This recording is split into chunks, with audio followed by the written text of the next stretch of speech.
हे बघा, आपण नाही का प्रत्येक वर्षी मंगळागौर करतो की नाही, पण प्रत्येक वेळी शिकवणारा हा वेगळा वेगळा असतो. कारण का प्रत्येकाची कल्पनाशक्ती ही वेगळी असते.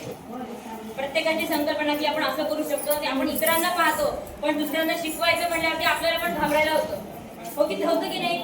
पण ह्या वेळेला आपल्याला कसं पाहिजे असतं की नवीन काहीतरी कोणी थीम सांगेल, काहीतरी सांगेल. तर कसं आता हे दोघं जण आवडून गेले, दोघं आठवत तशी आमची शीतल आणि छाया यांनी तुम्ही बघितलं ना, कन्सेप्ट किती छान घेतला की सगळ्यांना मंगळागौरीचं करणार आहेत, आपण काहीतरी इतरांपेक्षा वेगळं करूया असं त्यांना वाटत होतं की आपण काहीतरी वेगळं करू आणि मग ते छान दिसेल आपल्याला करताना.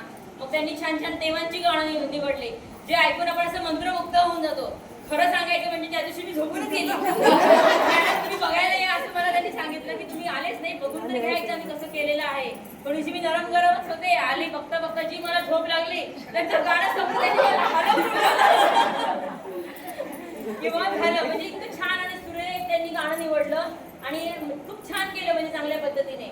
आणि खरोखर त्यांच्यासाठी टाळ्या वाजवा. मागच्या वेळेला की आपण अशा प्रकारे करू शकतो. मागच्या वेळेला पण तुमची थीम वेगळीच होती.